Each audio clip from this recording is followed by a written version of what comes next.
Live. All right, everybody. Welcome to another episode of the Full Sem podcast. This is actually our very first live episode we've ever done. It's an interesting one for our first live, but You're I want making to. history. We're making history. We have Steiny here, and I want to welcome Bassem Youssef to the Hi. Full Sem podcast. Thank you for being with us. How you doing? Thank you for having me, guys. Of course. Obviously, last week was controversial for us, to say the least. We had someone on the podcast, very controversial, as I said, to say it in the least form. What was your reaction when you saw that we had Benjamin Netanyahu on the Full Sun Well, podcast? I didn't know about what's. I am sorry to say, like I because I'm not your demographic, so I didn't know who the NELK Boys is. But like I found my DMs exploding. It's like, did you see what the NELK Boys did? It's like, who the fuck are the NELK Boys? And then I didn't know that you're that big. I'm sorry. Again, I'm not your targeted demography, so I apologize for my ignorance. So and then I started following what's going on and the aftermath.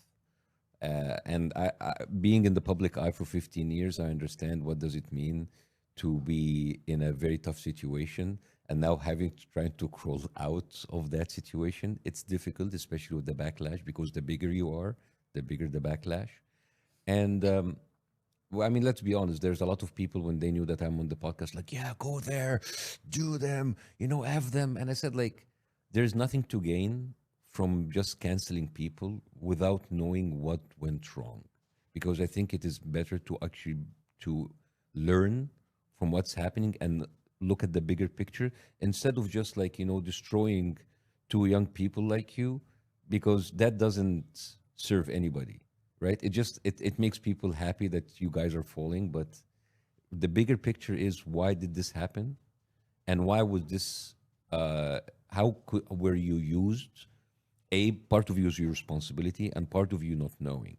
So I heard many of the justification that happened, saying that well, it was a great opportunity, and I'm like, wouldn't you like get him on the podcast? I said, yes. If somebody told me, would you interview Netanyahu? It's like, hell yeah, but I'll be prepared.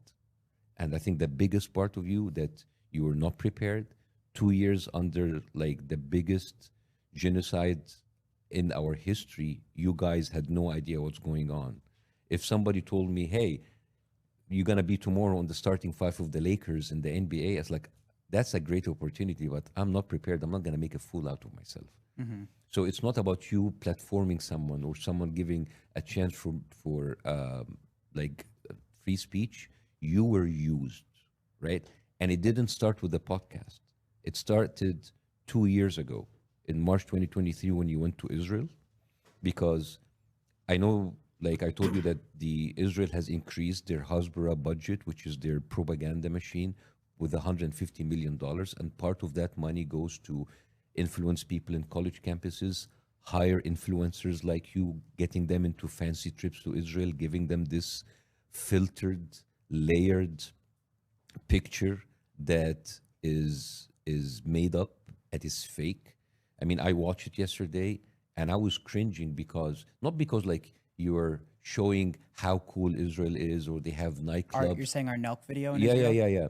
So because when the part when you mentioned Palestine, do you remember? We're going to a place that is so dangerous now. Palestine. And then you are in a bus, and then like special forces come in and kidnap you, and this kind of like IDF simulation, counterterrorism. And then they're telling you, we have a dog that only breeded in Israel. It can kill a man. And you understand that like the kind of psychopathic behavior of a country that like tells you, like, part of its like tourist attraction, that we're killing terrorists and we're breeding dogs to kill human beings. And by the way, I don't know, part of the anger is like, just last year there was like a kid with autism and Down syndrome that was killed by one of these dogs. And then the next scene is, let's go and see Palestinian family. And the only Palestinian family in this video are just like a bunch of Bedouins in a tent, a guy who's married two wives, and he tells you, my whole life is about camels and goats and chicken. And then you find like a 60 years old one, I just live on pita bread and milk.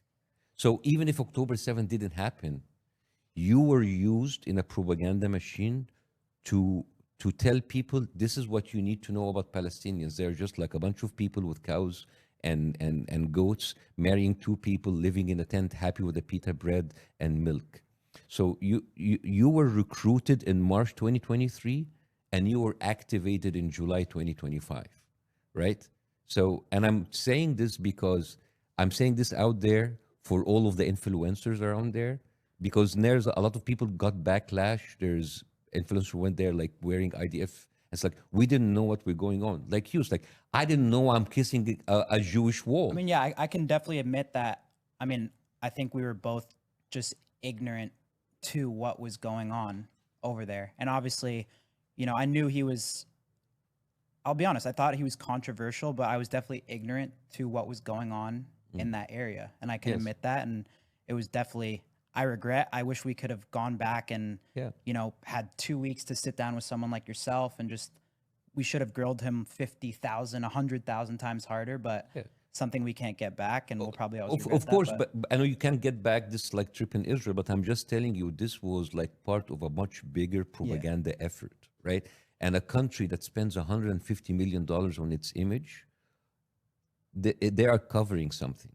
They when they spread all of these propaganda, it's like we're not starving people in Gaza. You understand that this conversation has been happening for 2 years. First of all, I'm not absolving you from your trip. You guys are not little kids. You are fucking 30 years old, right?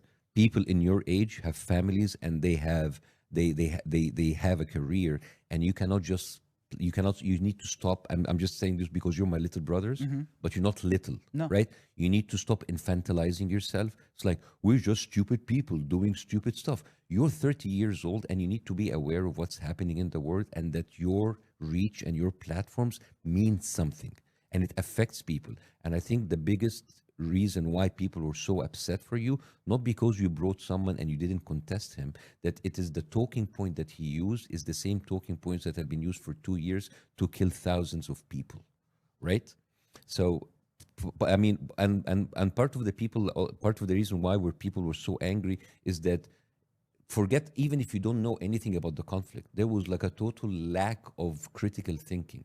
I mean, you guys asked him the one good question when you told him in October 7th, how could this be allowed to happen? Everybody knowing that Mossad is like a crazy intelligent thing that infiltrates people and put bombs in pages. How did you not see that coming? But also, a critical thinking is, how come an attack was allowed for 6 hours in the most heavily surveilled part in the world? You understand, like in 2019, they killed like tens, hundreds of people just because they approached the wall between Gaza and Israel. You understand? They killed. You have like copters, like drones. You have snipers. Suddenly, for 6 hours, you remember what Netanyahu told me? How big is Israel? He told me it's like as big as Rhode Island. As Jersey, right? Yeah, like it. You understand the distance between Gaza and Tel Aviv is 44 miles. You understand that, like, he was just bragging to you that, like, hey, we went across 3 countries to bomb Iran, but you can't have a single helicopter coming out to defend your people. Like, the October 7th was used in order to tell people, look to the Jewish people that were killed. But you don't understand that you pay $1 million as Americans, as Canadians, to protect those Jewish people. So it's not just like an intelligence failure. It was a deliberate way to let people get slaughtered.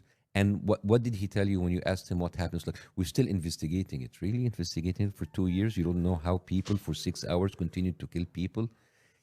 That's why when we went on other people podcasts and they told you, guys, they used the Hannibal Directive. They killed their own people. And I sent you all of the stuff. What was your reaction? Dude, that's conspiracy. Again, people were angry because you didn't read what's going on there, right? Israel uses something called blitzkrieg. You know what's blitzkrieg? It means flash attack. This is the Nazi did.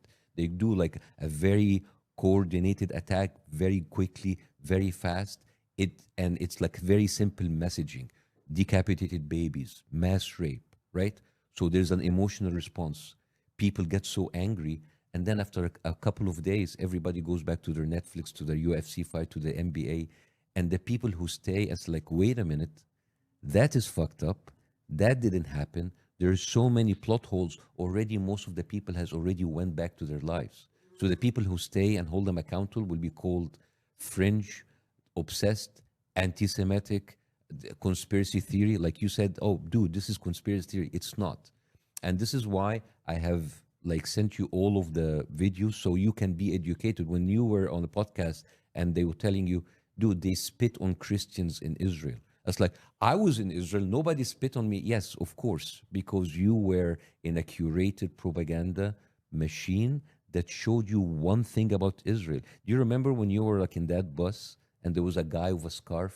It's like, oh, that guy with a scarf, like that. I don't know if you or someone of your friends said, he looks suspicious. It's not that cold. So the only representation of Palestinian are either people staying in a tent or a suspicious guy with a scarf. And I don't know who edited that.